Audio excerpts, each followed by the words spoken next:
Welcome to the SmackDown review. I'm Adam Wilbourn from WhatCulture. John Michael and Dudley Michael from WhatCulture here to review everything that happened on this week's episode of Friday Night SmackDown. But before we get into it, if you're a fan of this sort of thing, make sure you subscribe to WhatCulture Wrestling on Apple Podcasts, Spotify, Amazon Music, and YouTube, where we do daily wrestling podcasts where we not only review SmackDown, but also the show formerly known as NXT 2.0. AW Dynamite, AW Collision, pay-per-views, premium live events. We have interviews, roundtable discussions, and a roundup of the week, complete with a bloody quiz, of course, on WrestleCulture. As I said, though, joined by Michael Hamflett to review this week's episode of Friday Night SmackDown.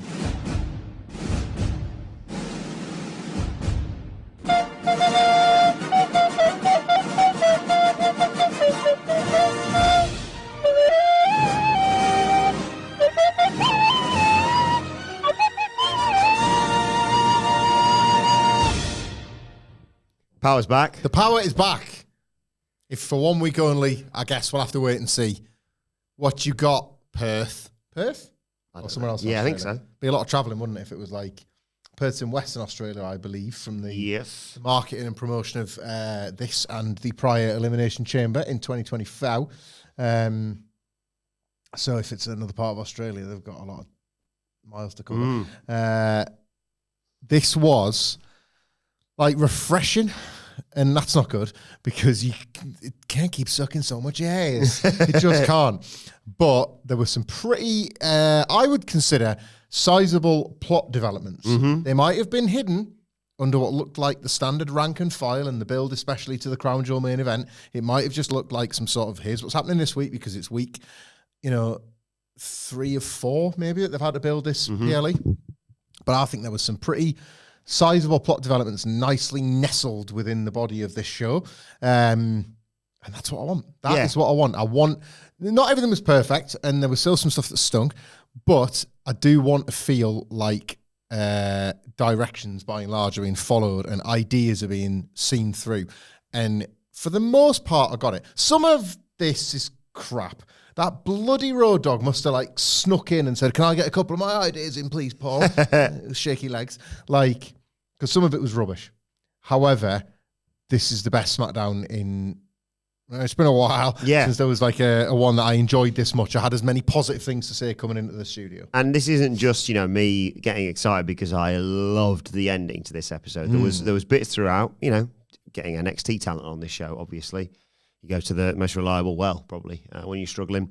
What's the most unreliable well? I can't say because he's not here and I'll get in trouble and people will grass me up. Okay, so. right, yeah. Get well soon to Michael Sidgwick, of course. But I think, a lot of people are saying this. I think Sami Zayn is the JC Jane of SmackDown. And I'll explain why in due course. But I had a lot of fun watching this show, not just because of the ending. Well, let's start at the beginning, because the show opened up with Cody Rhodes coming out, of course. And he walks out, does his big entrance with the pyro this time, and says, "So, Cincinnati, what do you guys want to talk about?" And he's barely got through that before Paul Heyman interrupts him, flanked by the two Bronnies. The Vision come out, but before anything physical can kick off, Randy Orton slides in there to protect his mate, who he'd never betray. And Paul Heyman says, "Well, there's plenty we'd like to talk about." That's what he said too. Thank you for the invitation. Glad you asked. What would we love to do?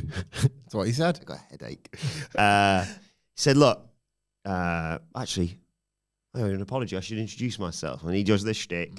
My name's Paul Heyman, Mr. Reed, Mr. Breaker. But I didn't come out here to talk to you, Mr. Rhodes. Huh?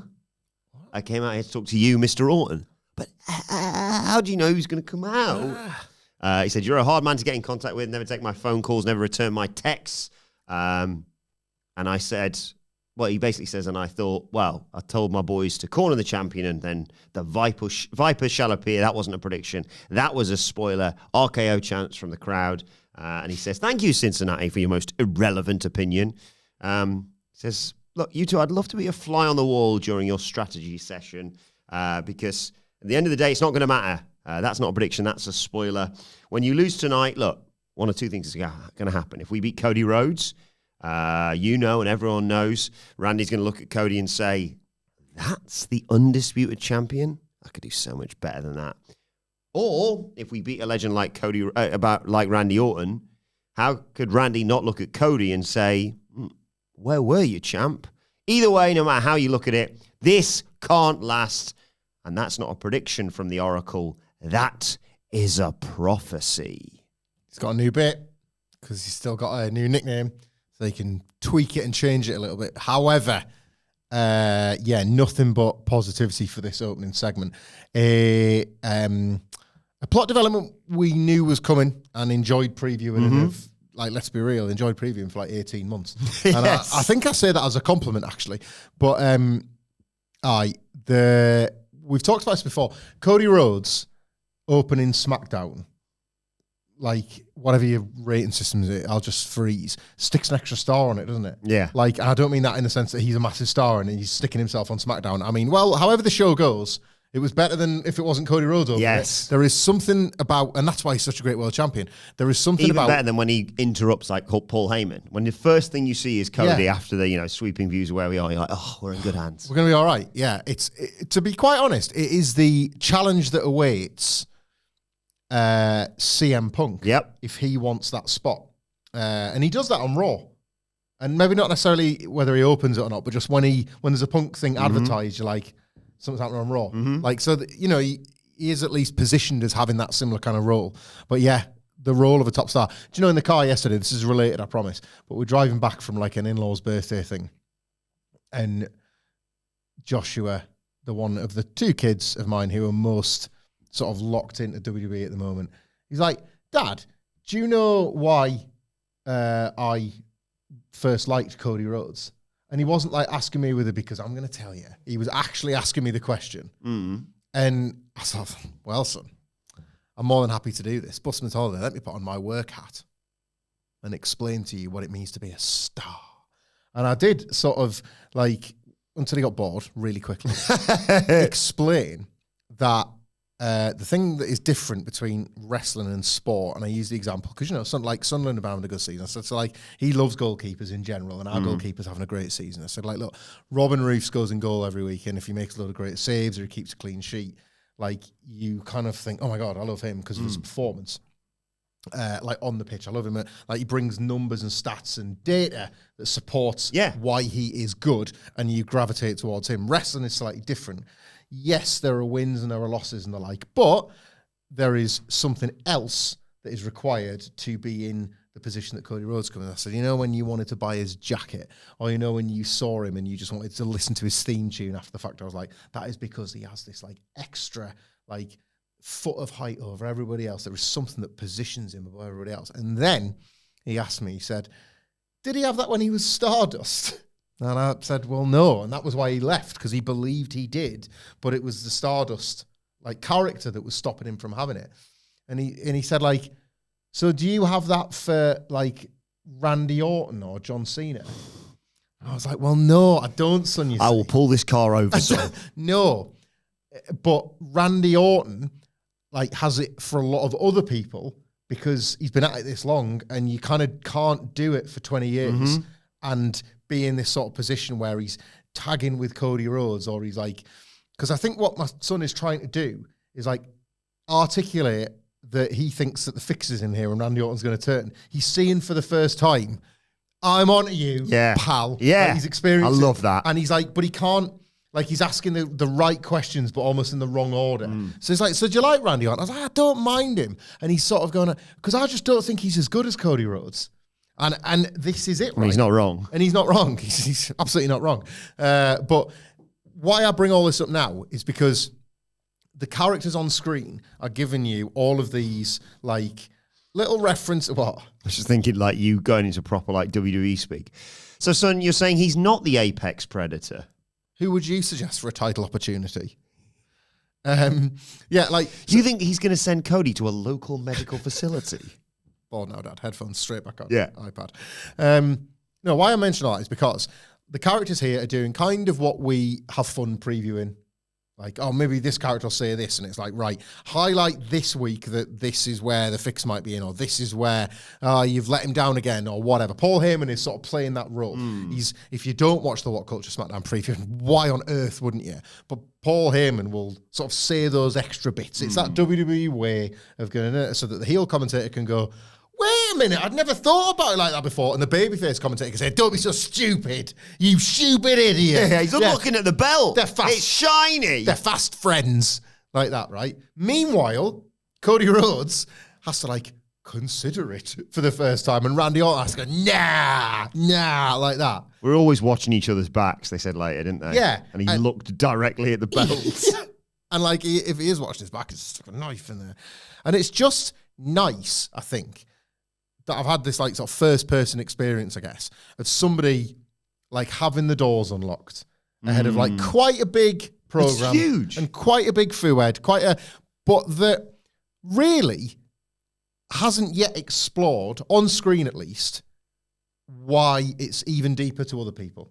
You know, like Cody is part of Legacy, or them both being third generation, or, you know, like or second generation, sorry, in the case of Cody and Dusty. But, you know, like all the things that they came up together, and what else they're going to explore when this feud, like, really kicks into gear. Or even knowing what Randy Orton's done over the past 20 years. If this Randy Orton is your first Randy Orton, and lucky you, because he's the best one. Like, I really, really love that at its core, this story, this version of it playing out, that also brings in the Vision, that also brings in Paul Heyman as a stirrer, and will later on bring in Seth Rollins, and everything else in the way it plays out in the main event is enough. Yeah. This is enough. It's meaty. It's really weighty. Cody's had that belt, like, with the John Cena break in the middle. He's had dominion over WWE for, like, 2 years plus now. Like, Randy Orton came back the same night CM Punk did. And how many times have we just pined for the day that we'll get Punk and Cody? While Randy Orton sits there saying, well, hang on, I never left. Yeah. Everybody else leaves. I didn't leave. Like, it's so in the now as much as My career was almost over. You think I'm going to waste it now? Yeah. Like, it's so in the now, and it's so in the, if you've just got on the WWE hype train, this is as much for you as any video package that you can sort of say, look how he was in Legacy, and look how he carried. This is not just simple, like, you know, we never really addressed that, so let's have a foohead over it. They've, like, really put the work in. Like, and it's bearing fruits already, I think you got with this main event. And it speaks to something that I miss terribly about WWE in general, that 2023-2024 period, that the more I say it, the more I realise I have become the WWE version of Sidgwick's February 2020 AEW, is that if you plan this out with all this care and all this attention, like, the inbuilt lore feels completely real, feels totally authentic. This feels like it wouldn't feel out of place back then, in that time. Absolutely. Like, I think the work that they've put in, the real slow, because, like, with Randy, he can just turn around and RKO someone after 2 weeks or whatever, or punt them in the head, and it's like, oh, we should have seen this coming. But they've really sort of held on to this, and I think it's bearing fruit now. And the way this hung over the whole show, played into the main event, and then with the added thing of on top of what we got with all this following the main event, I thought was absolutely majestic. Well, sorry, dead quick, and we'll get to it in the main event. When it is this good or meaty, real, you know, like authentic feeling, that's when you can overlap it with other storylines, and that's what we get later on. If it's too flimsy and you try and overlap it, it really sticks out. It's like there's not enough to this. But this was a great example on the show of when you can put things together. And I could listen to Paul Heyman and Cody Rhodes and the like, kind of read the phone book. I really like the fact that they just sort of got in, got out, really, here. Yeah. It went a bit round the houses, but nowhere near as much as they could have gone 20 minutes here of just like, Randy, remember when he did this and this and this? We all have watched it. They sort of go in with that. You're aware of what's happening. And we're going to remind you anyway in the main event that Randy's going to eat it for Cody again, for Cody to stand tall at the end of the show. Better when he's forced to be concise, isn't he? Let's be honest at this point. So, anyway, following this, there's a sort of reunion of Mello Don't Miz, but things are not horse heel between the two of them. No, they're not. Miz accosts Mello about last week, saying, you could have broken up the pinfall. I got beat because of you last week. And Mello simply says, should have kicked out. And he says, look, this is done. You're standing in my way. You should be watching my back. And, you know, I've been cool about this because normally I shoot first. But we're good. I thought, what an amicable end to Mello Don't Miz. End of Mello Don't Miz. And it was time for Sami Zayn's US Open Challenge. And we sort of called it a little bit. Sort of. Yeah. Because out comes Carmelo Hayes saying that this time it'll be different. Nobody's here to cloud his vision or his judgment. He's the best he's ever been. And he's going to show Sami Zayn and the entire world why he is him. Now, I thought in this moment that was when Miz was going to come out and be like, I'll take the challenge. Yeah. Because he hasn't officially accepted at that point. But instead of that, they just kind of went to basics, and that is Miz skull-crushing finale to Melo. Just lays him out. Yeah. And the officials come out and check on Melo. Miz looks very happy with himself and disgusted with Melo. And then, you know what? Aleister Black. Hey, you all right? He comes out and, hands up, I rolled my eyes and I thought, well, here we go. And then, well, first of all, he said, how unfortunate to a man laying unconscious. And then effectively said, I'll have it for the title shot. And I thought, okay. And then he had a brilliant match with Sami Zayn, a.k.a., as I said, SmackDown's JC Jane. Because seemingly now every match he's in, I go, oh, cool, I guess someone else is going to be United States champion. Because watching this, I went, I guess they're adding the United States championship to the feud between him and Damian Priest. Yeah. There was a couple of moments in this match I went, it's over. Yeah. I mean, it was the best Aleister Black match since his return. I think Yes, you can say that easy. with ease. And he doesn't really, like, I can't think of much he's done on the main roster that was as good as this. No. Because it's not like when he was like, pick a fight guy. Yeah. That you, like, I liked his tag stuff with Ricochet, actually. That was good, yeah. But I feel like it was a singles match maybe out of AJ Styles that got a bit of acclaim. He had like poo-coloured pants on, like really drizzly green-coloured poo. But I don't remember much else that really jumped out. I think obviously it helps you're in there with Sami Zayn, and it also helps that he immediately kicked Sami Zayn right in the face. Oh, that was good stuff. It, like, Sami Zayn. Sorry, you've not even done the recap yet. I love this United States Open Challenge. I love it. Amazing. And it is the remedy, isn't it? Even though it's effectively bring out a semi-popular guy on the roster and have Sami Zayn beat them, the Sammy Hogan stuff's gone away immediately, hasn't it? It's completely course-corrected so that when he does, and it could be next week or it could be next year, when he does drop that US title, people will be clamoring for him to win the Royal Rumble, which, because being in Saudi, it's going to be like that anyway. But this is kind of, in my opinion, put pay to the complaints that people may have had. And this US Open Challenge, like, just don't miss, does it? Not yet. Even the Cena one, obviously, but that's not the US title challenger's fault. Well, that's and like, Brock Lesnar's fault. Let's talk about, what they're trying to, and they have done, I guess, what they're trying to build. Javon was so good last week. It was, and like Javon Evans has benefited from it. Let's talk about what they're trying to bed in with this finish. Yes. Because that's becoming a pattern as well. Yeah, let's go through the match. So, yeah, like I say, he kicks Sami Zayn right in the face after a bit of back and forth. Sami fights back, but Black hits a springboard moonsault to take us to a break. When we come back, Sami's in trouble again, but he leapfrogs Aleister Black and clotheslines him out of the ring. Moonsault from the apron to the floor. But as we go back in the ring, Zayn catches Black with a Michinoku driver for a 2. And then, again, Aleister Black just kicks him right in the head and hits a German suplex for a 2 count. Zayn avoids another spin kick, attempts the Blue Thunder Bomb, gets hit with a discus knee by Aleister Black. Oh my God. This was the bit where Zayn fought back, went up top, and just got nailed with a kick as he came off. That's brilliant. That was a great near fall. Black's dominating the corner, and then you go, oh, here we go. Zayn's going to hit a Hoover kick out of nowhere. No. Black dodges that.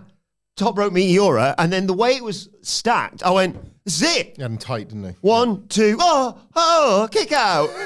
And I was like, why am I so into an Aleister Black match? It was class. And then he goes up top. He's got him beat. He's going to win the US title, by all accounts. And then who should appear but his nemesis, Damian Priest, who doesn't interfere. He doesn't, jump up on the apron. He's just there. And that mere presence distracts Aleister Black. And then suddenly, Sami Zayn's recovered. Hoover kick, Blue Thunder Bomb. 1, 2, 3. Sami Zayn retains the US title. Damian Priest has cost Aleister Black the US title, basically. And then to add insult to injury, he razors edges him through the table. Yeah. I don't see storylines in some sort of like prescriptive way where there is only one way to tell the story. And I remember like when AEW was persisting with the devil, and I was trying to find things I liked about it, so just not to bury it outright. But one of the things I did want to try. Masks look cool.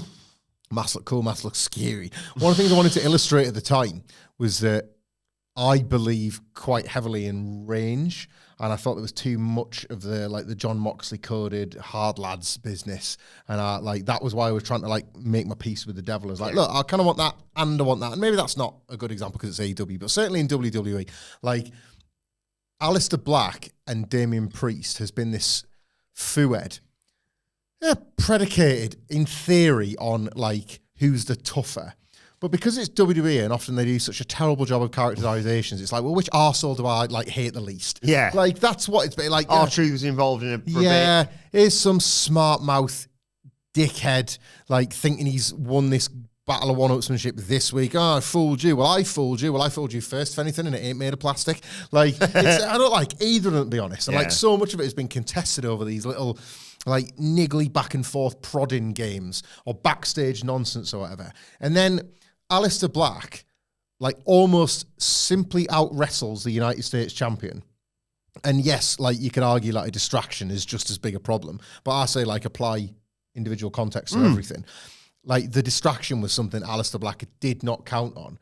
Maybe I'm reaching it because most of the stuff kind of happens when they're kind of nowhere near each other's matches. I don't know. But he just thought he was in the zone, like you were watching. Like I loved it. It's like, oh my God, he's going to win the title, and that's going to like beef up this pretty lousy TV feud.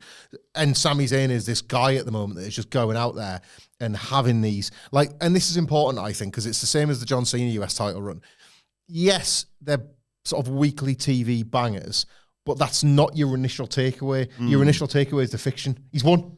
I can't believe he's won. He's beat him like. Or he's He's Jesse Jane. Or he's going to lose. Like, you are really invested in that. You're not going, I am really enjoying this wrestling match. You're like, he's going to win or lose the belt. Yeah. You are. And I thought even the smart marks like us, in the back of our head go, well, they're going to have to take the title off him at some point before WrestleMania because he's, well, by all accounts, most people assume he's winning the Rumble. Mm-hmm. So you don't want him winning the Rumble and then losing the US title. So you've got till January, but there's nothing stopping them from just having him lose, go away for a bit, because when he comes back, it is pedal to the metal time. Mm-hmm. It's never not on this title change. Every single week, it's never not possible. The SmackDown's JC Jane. No. Watch NXT, please. Those Nielsen ratings are scary for everybody. Watch wrestling, for goodness sake. Not on that website. Watch it on the services with which they... Yeah, loved it. Probably my favourite interaction thus far in an 18-year rivalry between Aleister Black and Damian Priest. I'm suddenly really into this, especially with what came later from Damian Priest, king of banter. The overreaction as well of the like, I've distracted you and cost you the title. It's not like, and that's the last straw scene. It's not going to pummel you, put you through a table. Like, there's something funny about doubling down on that as well. Good week for them, and they needed one. Absolutely. So following this, we go to earlier on in the day where the SmackDown GM, can't remember what his name is, he's walking out of his office with, what's that? 2 more talents from NXT. You're welcome. Zaruka, as they're known, Zarya and Sol Ruka. But they are interrupted as he's putting them over by Chelsea Green and Alba Fire. Get well soon to pipe in of him, by the way. But obviously with her being injured, there is a spare slot in the Secret Service, and they look to recruit. I love this gimmick. I'm genuinely invested into who it's going to be, and maybe we should make that a game if it's still going in a few weeks' time.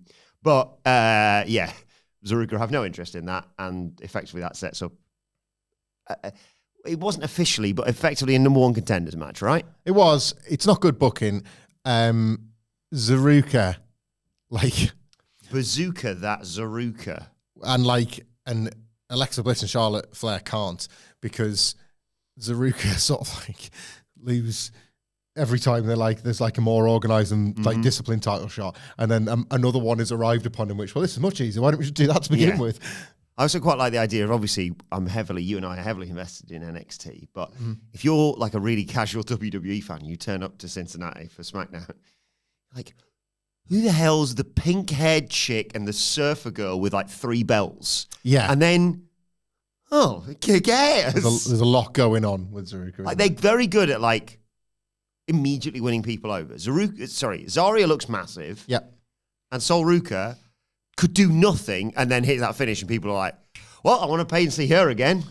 From day one. Yeah. Wasn't it, with perfect opponents as well. Obviously, Chelsea Green and Alba Fire.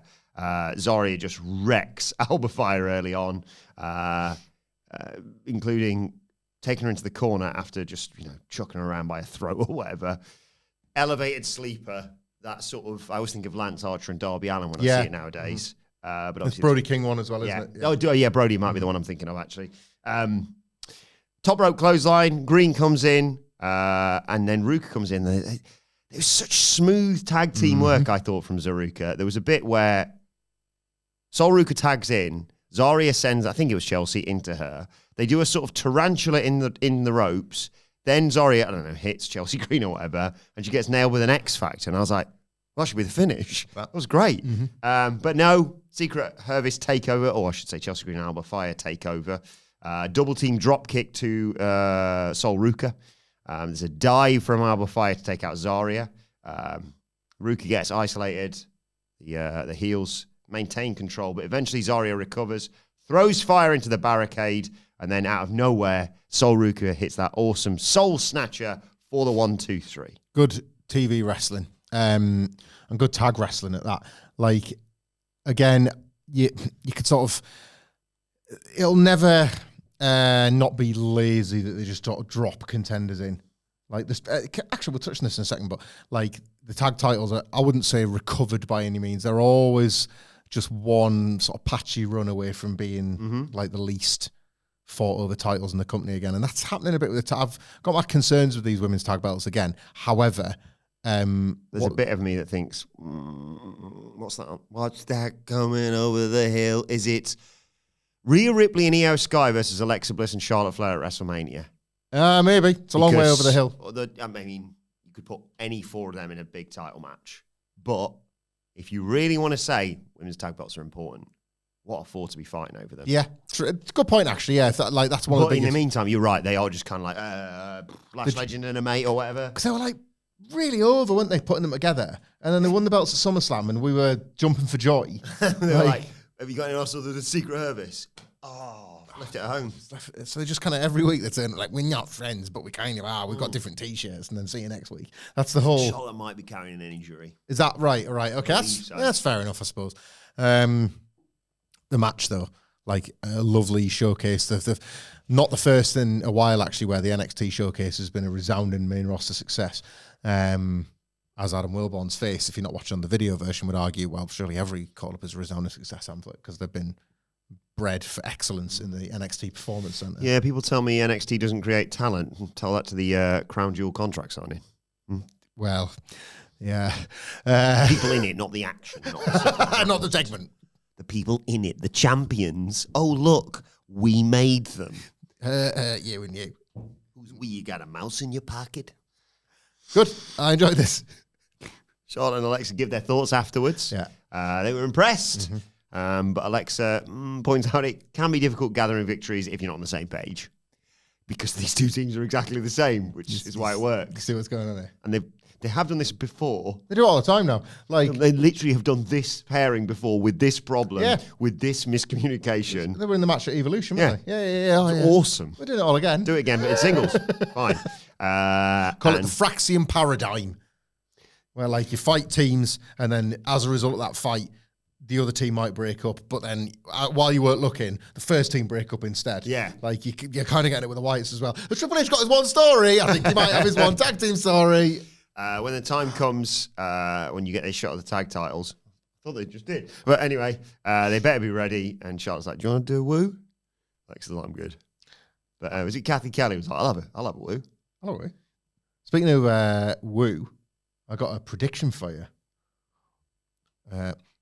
Woo! No, that wasn't me doing a bad Charlotte Flair impression. That was me getting everybody excited for the spooky show known as Halloween Havoc. Oh my God. Because could that be where the title match is? It's NXT Halloween Havoc. So it like stands to reason that they defend the titles across all three brands. and we've gone through this a million times. I keep forgetting. It's a very stickety stacked period for wrestling supercards.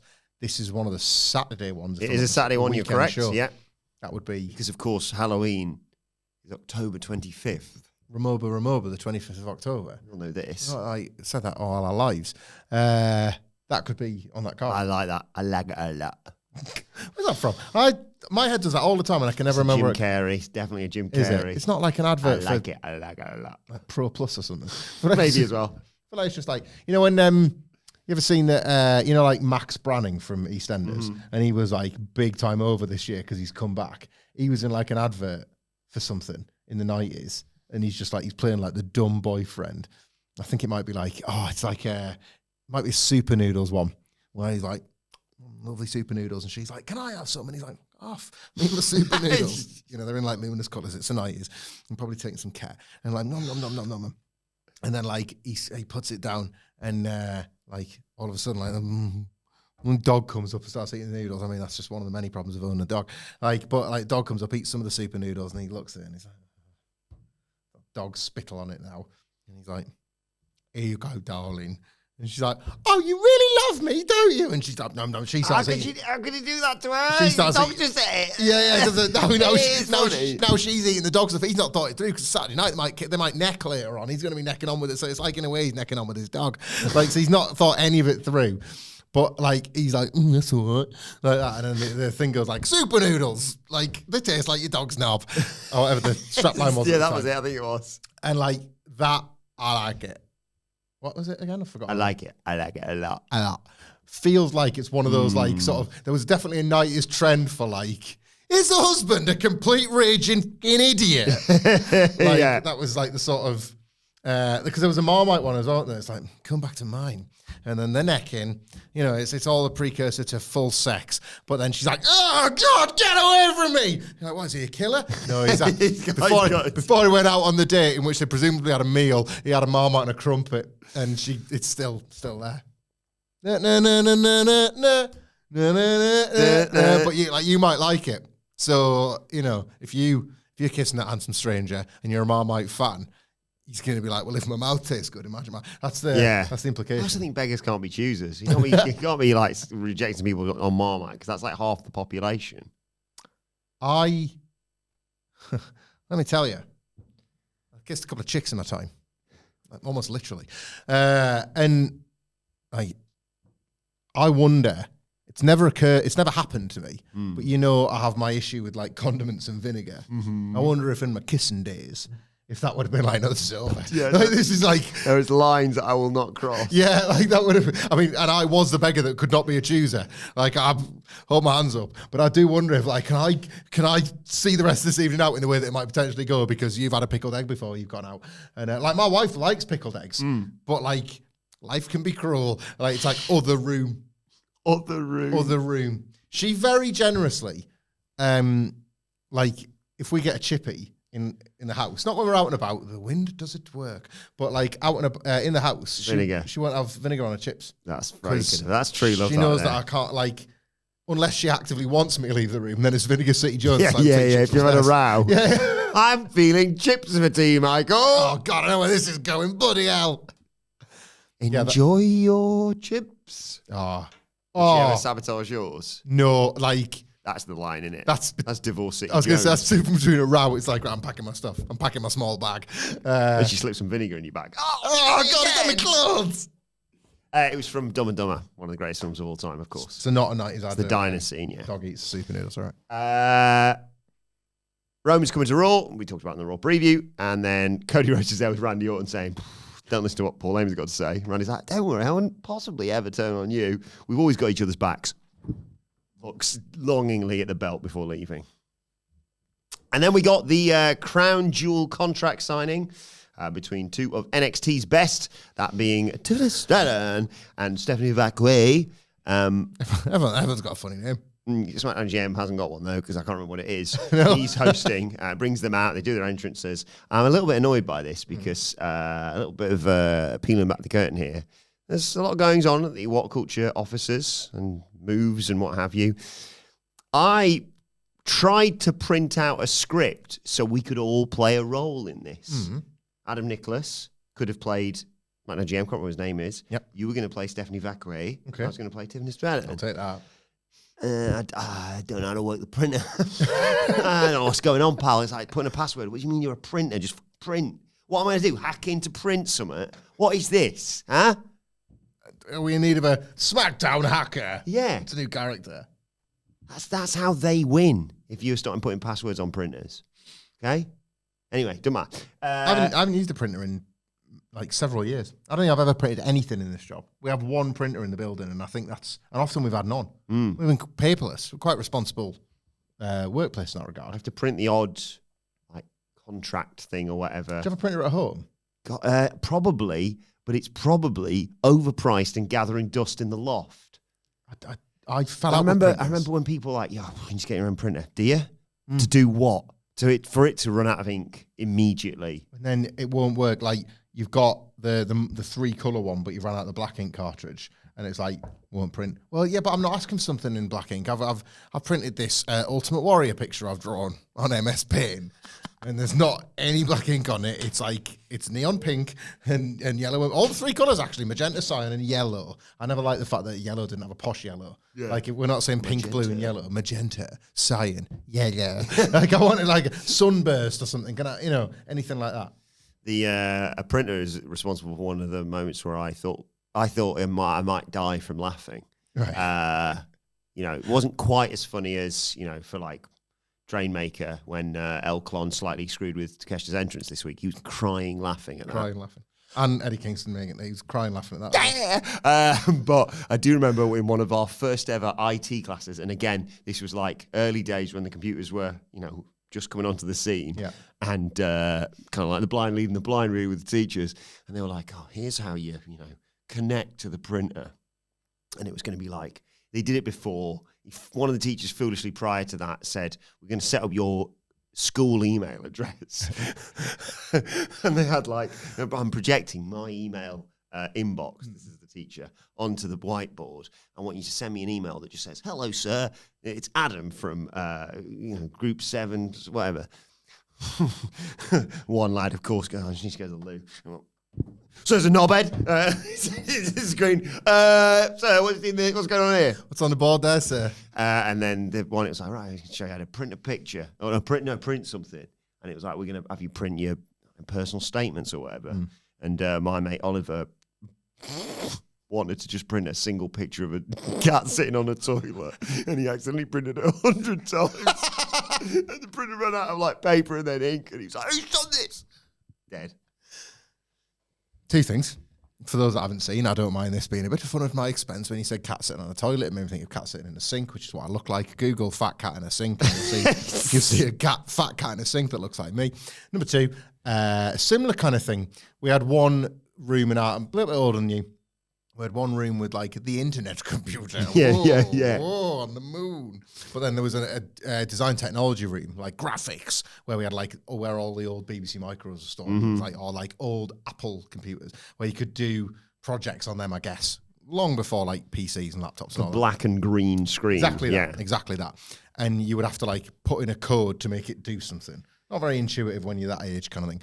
But we were like learning basics now. And imagine like a classroom where it's all desks, and then like the computers are U-shaped around the room. So you'd sit at the desk for like written work and register, and then you'd get into 2s to do whatever. So right at the end of a lesson, before we're like all called back to our desks to just like sit and go through one last thing as the last bit of the class, me and my mate Kev are like arsing around on this thing. We've completed the task, whatever, or we're just pissing about. And we got a friend called Martin. And we learned like how to like replicate. It's like you could replicate time. If you want that to appear like 5 times, you can do like times. I don't know what the code is. Some people will know this. Like you get it 5 lines, whatever. And like my mate Kev thought he crashed it by writing farting Martin like times 8,000 or something like that, and then nothing happened. So we just sat at the desk, and then like we sort of peer to our hard left, where all of a sudden, farting Martin, like. Yes, yeah. 8,000 farting Martins. The computer making those like noises. It was like trying to really generate 8,000 farting Martins. Brilliant. Well, thankfully, the SmackDown GM had no problem with his printer because he's printed out the contract and says, ladies and gentlemen, in 1 week from tomorrow, 2 of our brightest stars will be competing for the Women's Crown Jewel Championship. And Stephanie Vaquer says, I respect you. You're a great champion. I know I've only been a champion for 2 weeks, but I'm going to show you who I am, Tiffany. I won't be losing any match. Next week, may the best woman win. And Tiffany says, Stephanie, since the match is signed, I can't wait to stand in front of the ring with you. Tiffany Stephanie Vaquer. Wilbourn, we're the best one on the championships. I haven't put straight a Crown Jewel. There'll be one walking out Crown Jewel, and it'll be me. Doesn't matter where we are, Australia, France, Italy, Cincinnati, huge pub. It will all be Tiffany time. And Nick Aldis says, ladies and gentlemen, oh, God, I've said his name. I don't know who that is. No, I don't know. I don't know. I'm out the scene now. I was really in it there with Tiffany Stratton, but I'm confused. Confirms it. But then, as Tiffany's walking out, she is attacked from behind by the US champion, Julia, who lays her out. And there's Kiana James, who says, we've got a business proposal for you, Stephanie. I know you're a star, but you're not quite a superstar. I can help if you accept my services. Look, my rates are high, but look what I've done for Julia. I was like, open your case here, love. No. My rates are high in spite of what I've done for Julia. I can help you become the Women's Crown Jewel champion. Ooh. Stratton's recovered at this point, pulls Kiana out of the ring and the ring, and Vaquer tries to hit the SVB on Julia, but she just escapes before anything can go down. Yeah, I get it. I get what's going on here, and I suppose why not? Like, if you're going to the SmackDown taping in Perth and you certainly paid your money for it, you're getting this like tag overlap between Stephanie Vaquer and Julia, which is quite nice. That's pretty cool. We talked about in the preview. I'd have rather, because they're going so story heavy with the men's one, to just leave it as it was in the contract signing. Who's the best? Yeah. Who's the better woman? It's pretty, and like Tiffany Stratton. You can lose. You're both champions. Yeah. Tiffany Stratton having the belt longer gives her the self-belief and the credibility to believe that she is better than Stephanie Vaquer, whilst I think underneath it all, we're probably all thinking Stephanie Vaquer's got you here, but that's okay. Yeah, Vaquer wins. Tiffany's like, right, so I've lost that. I came within a whisker of losing my title in the Jade Nia match. I've had this in like 300 days or whatever. Am I starting to like run on fumes here? It's its own thing, isn't it? So I didn't really need the overlapping, but in the same breath, we have complained a lot at the absolute state of Julia's booking this year, and this one note, fight them this week, fight them the next week. So I guess folding them into the top program going into Crown Jewel is something, but they're probably just there to lose. Maybe they're not there to lose. Maybe Stephanie and Tiffany won't be able to coexist, and if you could even imagine such a thing. But my feeling is they'll win. They'll just pin Kiana James. Yeah. And that'll do worse for Julia in the long term than having them had nothing to do with them at all. Yeah. Pointless. Shame.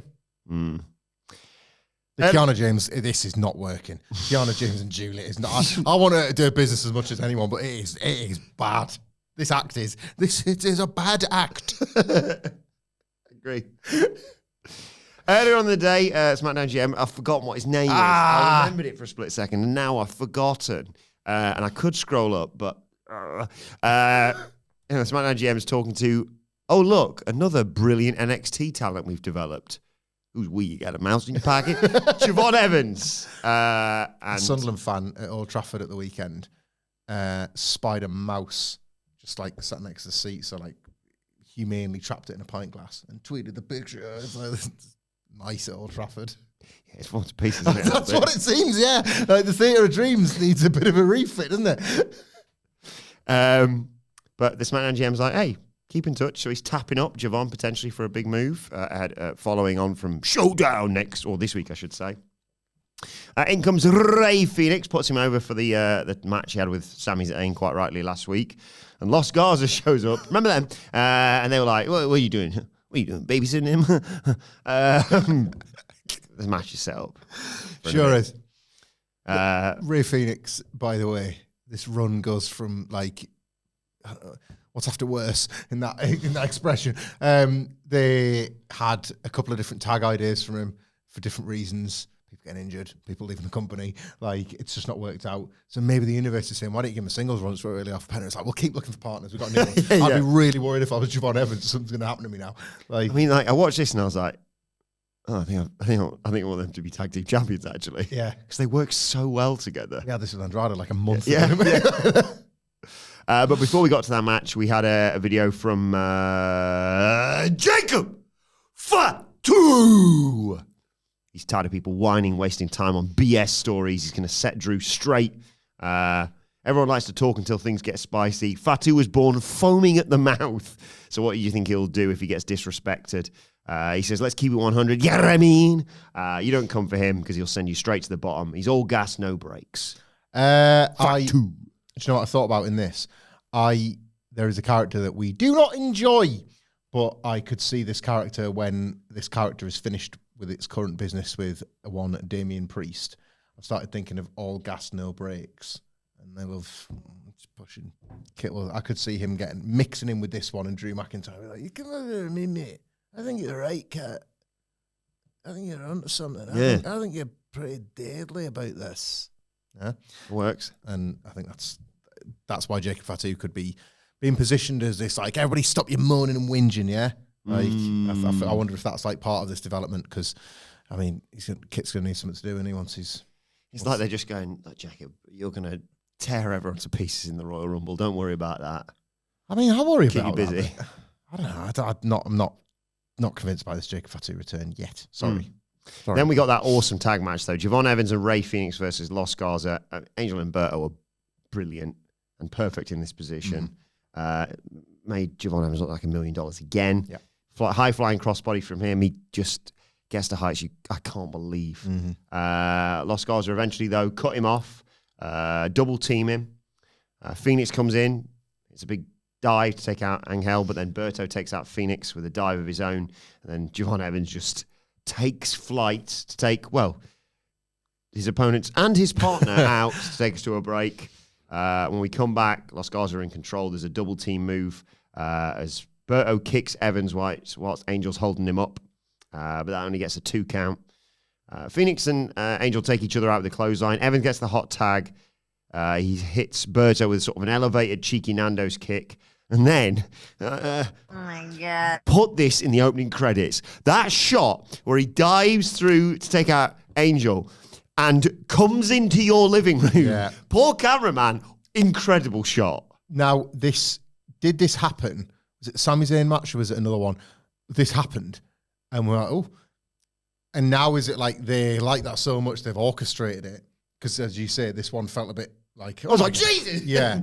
So I guess they're going to have to employ or like bring somebody up from NXT whose job is bumping cameraman because you've got a new spot now. Like It's awesome. Javon Evans cares not for the position of camera people. Like, that's a spot. Because this was so good, you could almost feel it becoming part of his repertoire, couldn't you? So, or at least saved for like those special occasion moments when they really wanted to escalate one of his performances, which is what this was as well. So, yeah, I like this. Amazing spot that. He gets back in the ring. Berto tries to steal it with a rope-assisted pin, but the referee catches him. Springboard kick or rebound springboard kick to Angel as he comes in. Phoenix gets involved as well. Lifts Berto up for the Mexican muscle buster, and Evans just goes... probably fly halfway across the ring to hit an OG cutter on Angel. Phoenix pins Berto. This was class. Yes. Javon Evans, as we've talked about before, because we were privileged enough to see it ourselves, is a wrestler maybe more than anybody. Didn't he say, sorry to interrupt. It's okay. Didn't he say, your boy Bouncy, as he was doing a move during this match? Yeah, he does his own commentary. He's got time in the air to do it, I suppose. Yeah. Like, I can't think of too many wrestlers I would recommend seeing live more than Javon Evans at the moment, and that's quite valuable in this era where tickets are in fortune, or like you're looking wrestling shows, plural, this crowd way down on like where WWE was at even a year ago, where you were looking for talent that can once again get people back, bums in seats. Javon Evans is it. I don't have, that recap. It's not, I can't pretend I was emotionally invested in this, but I'm just invested in Javon Evans. Yeah. Like, it's not great on Ray Phoenix either. It's just like, out of the way, yo. 'Cause like, Yeah. Javon Evans is like a special talent. The only sort of take I've got on this match is that I get why, because of just the way WWE's done it for such a long time now, why they would be like, great night, Javon. Like, go back and conduct whatever your business might be. North American world title, who knows? See it after, stand and deliver. But we had this conversation about somebody else in one of our NXT podcasts. They have quietly sort of tore up the rule book on the wins, on the how people leave NXT. It's not just you win that title, you win that title, you lose that title, you leave. Now you, and now you. And probably with good reason, because it does get predictable. And you do start charting people's... I call them up. Yeah, I think they've soft launched about 5 people currently in NXT. Easy. Yeah, and make it a hard one. I think Javon Evans is everything SmackDown in particular needs. Was Javon in the Rumble this year or no? No, I don't think so. I could be corrected there. I don't think he was. But, I mean, he definitely will be in the next one regardless. And now people know him. It's not going to be like me going, yay, it's the guy from NXT. People will be like, oh, that's the guy from the Sami Zayn challenge and the Ray Phoenix match. The Roxanne Perez call-up, much to Sidgwick's chagrin, felt like a protracted joke at the end, didn't it? Like, when's she going to just be main roster official? Probably time to do away with that. I think he's ready. So, let's go with him and let's see what you can do. Is he in this? I don't think, was he in? I can't visualize any NXT stars, was there? There would have been in the women's, no doubt. In the women's, yes, but in the men's, well, because I Show Speed and John Cena are the only ones not red out, or blue. And Joe Hendry, obviously. It wasn't a great year for men's wrestling on NXT, was it? So that kind of checks out as to why. Well, Tony D'Angelo was right there, but still. Anyway, I would just call John Evans up now. I would consider him called up if it was up to me. I don't think... Well, not quite yet, because he's a crucial part of team. Of course, yeah, he's got to win Showdown. But that notwithstanding, I don't think I have the desire that I used to have for, but he's not had his big moment. He's not winning the NXT World title. Yeah, it's fine. He's ready. Go. You could argue that take a punt. They could, we'll give you the North American title for a bit or whatever. Yeah. I'd say it would help, this is an NXT podcast all of a sudden, it'd help Miles Bourne way more than it would Javon Evans. Exactly. Yeah, there are plenty of people in plenty of spots that would benefit, but I don't think Javon Evans needs that to drag out what is clearly inevitable. And if anything, you never know when injuries happen. So what if an injury happens in NXT? Not that I want an injury to happen at all. No. But what if he got hurt and that puts him on the back burner again or derails him by X number of months? I think there is an opportunity. It's not even striking while the iron's hot, because the iron's, that's warm. It's not boiling hot. Yeah. It's just, it's a very warm iron. Is there anything in G. Von Dudley? God help me God, not in any wrestling show I want to watch. Why do you ask? Love it. Do not put that into the world where Bully Ray can pick it up. You know, I was hearing, so I think a lot of people actually were saying this guy could be another Dudley. And me and Devon, we got Devon kind of sounds a bit like G-Von. And he kind of does what we used to do in a way. When Devon would come at the top rope and plant his face directly into the dick and balls and gooch of a guy. Do you remember that? Because Javon remembers. He came up to me backstage NXT. He says, I wasn't born when you were doing that. You guys weren't even over by the time I was born. I said, you don't mean that. And I hit him. But yeah, don't put that in for Bully Ray, please. 29th of April 2004. So the day before my 19th birthday. I turned 40 this year. That was the day before, maybe. Oh, my brain. We worked out which Mania it was, didn't we? Well, it's WrestleMania 20. He wasn't alive for WrestleMania 20. Yeah. It makes me sick to my stomach, JR. But I think, I could be wrong about this. Check for me. Backlash 2004 might have been on my birthday that year, April 30th. And if it's not, I want you to check something else. April 18th. Right. Go to Backlash 2000, please. April 30th. What's happened? Why have you done that? You had it a certain way and then you changed it, Wiki. Come on, mate. That's why they keep asking for money. Idiot. What we're going? Backlash 2000? 2000. I need one on my birthday here just to redeem myself. April 30th. Yes! We're back. It's a good one as well. That's why they did the Rock and Triple H. One of the main event. Okay, everything's good. Kathy Kelly's backstage with Damian Priest. How far are you willing to go to end this chapter with Aleister Black? And I was like, oh, God, here we go again. But then, Damian Priest, having been a miserable bastard. Hey. You all right. He says, I'm no stranger to people attacking me backstage. And he's interrupted by Kit Wilson in his wheelchair, who says, I don't care how many times you put me down, I'm going to get back up and end this toxic aggression era. And Kit stands up, so Priest pushes him down into the wheelchair and wheels him down a hill. Oh my God. The last man standing match on Friday. Yeah. Which we won't have time to preview. Oh, no. Yeah, we'll be previewing Crown Jewel and maybe throwing a bit of SmackDown as well, because this has been, this has been going 6 years, so we should preview it to some degree. Yeah, toxic aggression era seems like something they're going to hammer at the ground, isn't it? Rubbish. Stop it. I did like him pushing him down the hill. I know you did. I know you did. Yeah. You used to hear him in the background. Oh, by the way, last man standing match. We get another vignette from Solo and his MFTs, this time focusing on Tola Tonga, who reiterates, I love you, Solo. But Solo says there's a piece missing. Tama Tonga, I assume. One assumes it must be Tama Tonga. And when he gets back, everyone's on notice. And we hear this from the Street Profits. They've got the tag title match next week on SmackDown. We'll probably talk about that on the preview. Because they say that the Wyatts can play all these mind games all they want. But next week, we've had our issues, but next week we're not just fighting for the tag titles, we're fighting for each other. And I was like, go on, boys.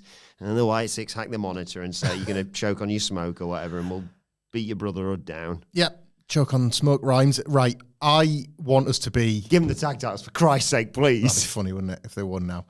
I want us to be earnest while we have fun, gang. You know, we have a laugh on this podcast, but I want us to be earnest too. I've flagged this up for weeks and weeks and weeks.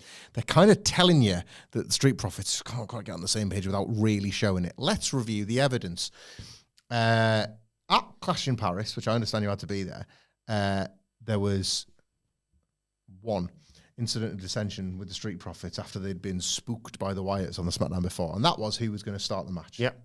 I believe Ford wanted it, Montez took it, and then Montez Ford did a blind tag to get back in when Dawkins had And they had the match won until the spooky strategy was interfere. And this is it. Mind games, mind games, mind games. And there were 5 of them. Jesus. There's nothing to do with the mind games at all. The Street Profits were fully on board. And then what's happened since then? The mind games have been so effective, the Street Profits have secured a second number one contenders match. It's not good. The Street Profits might split up. Big development. It's not good storytelling. Yeah. So, I'm just flagging that as well. As much as I'm kind of on board to see how this plays out, Street Profits either become tag champs again, great. Split up, interesting. How we've arrived here is not good. I want Street Profits to win the tag titles, obviously. They should never have lost them, in my opinion. But then you have 2, for me, fascinating weekly stories, which is the Street Profits going to be all right again this week, and is Sami Zayn going to drop the US title? And that's kind of all I need, really. That and Cody Rhodes, and I'll be like, well, another great episode of SmackDown. Nothing happened, didn't it? The Street Profits tag invitational. Yes. Yes. And every week it's Fraxium, and you're like, something's going to happen. Why not? Fraxium break up one week, then next week, let's get back together. And the Street Profits break up. I mean, the matches wouldn't be better than everything the White Six have put on. Yep. And I like the people in the White Six, but not a good story. I just don't care. No. Right, time for the main event of the evening. It is Cody Rhodes and Randy Orton versus the 2 Bronnies, a.k.a. The Vision, a.k.a. Braun Breaker and Bronson Reed. Orton and Breaker start us off. Orton just pushed Breaker into the corner and went, I'll punch you in the face, dickhead. Clotheslines him over the top to take us to a very early break. When we come back, Orton's in trouble because he's been dropped across the announce table by Bronson Reed during the break. But Reed runs shoulder first into the post after Orton dodges. Rhodes comes in, takes out Reed with a disaster kick, and Reed and Breaker are out to the ringside area, and there's a suicide dive by Cody. Back in the ring, though, Breaker attacks Rhodes from behind whilst Reed distracts the referee. And Rhodes is in trouble until he hits a drop-down uppercut, but then suddenly thinks he's back on form and flies straight into the arms of Bronson Reed for a world's strongest slam. Breaker comes in and takes his head off with a clothesline. He builds the speed up like he's going to do a spear, and then he just throws his body at you. Brilliant. In a different way, basically, here. Yep. Another break, come back. Rhodes is still in trouble, but he manages to kick Breaker away. I'm going to get a tag, Bronson Reed. Nope.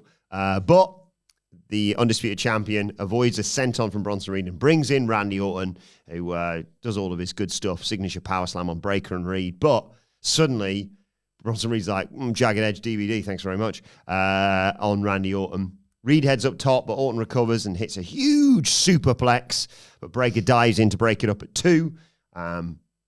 Rhodes and Braun stop fighting, and I'm like, where are you going, Braun? This time he flies through Cody Rhodes and the barricade with a diving clothesline. Yeah. It's a spot we've seen a million times. But better than your average. But it's Braun, and you're like, has he killed the world champion? Mm-hmm. So in the ring, Orton's got the match in control. He's going to hit the RKO, and then suddenly, here comes Paul Heyman. And I was like, what are you going to do, old man? But it's all part of a distraction because in slides in Seth freaking Rollins to stomp Randy Orton. He again eats it for Cody Rhodes and loses the match via a Bronson Reed tsunami. Right, let's pause there because I want to talk a lot about the post-match.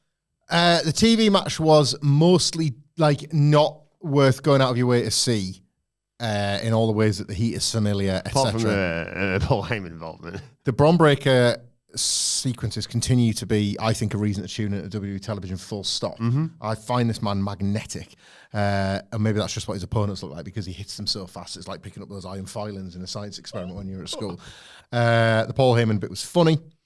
Some might consider this like a screwy finish, but look for me, that's what I like because I want the story with Seth to overlap in this week. And Randy's going to be like, you left me isolated. And it's like, well, he didn't. He was fighting Braun Breaker on the outside. Well, let's get to that, shall we? Because did he leave him isolated? It certainly seemed a lot better straight away. That was my observation too. So post-match, you've won.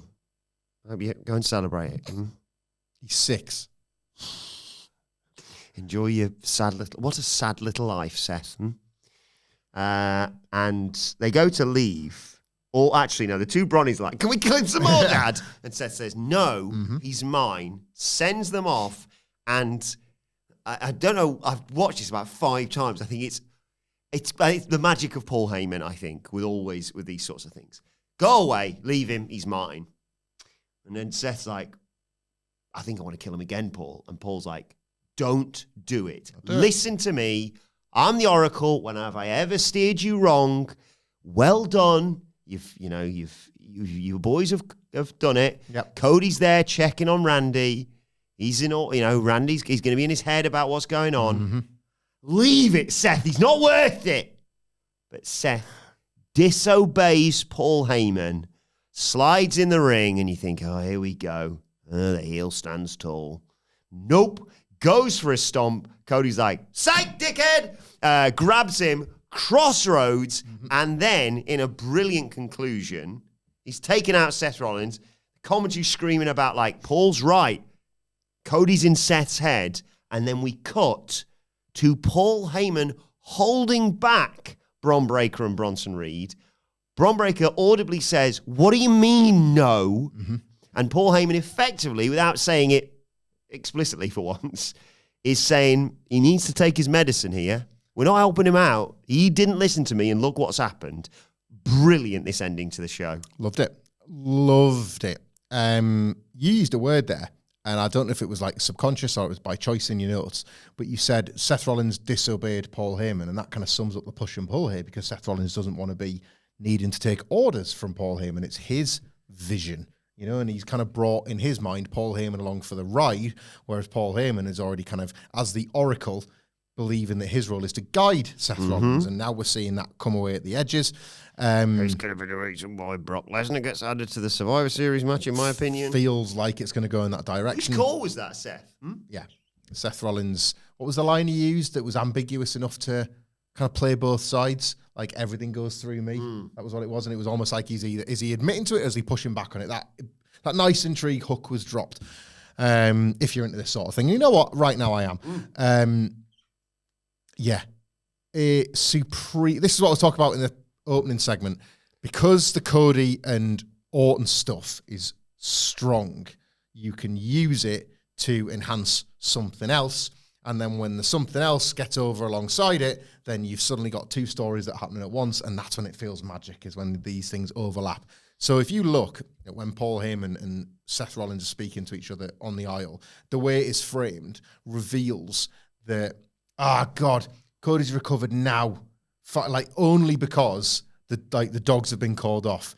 If they were still on top, if the two Bronnies are out there, there's no way Cody gets back in. They would have kept him out. But Paul Heyman has made the choice to say, out you come.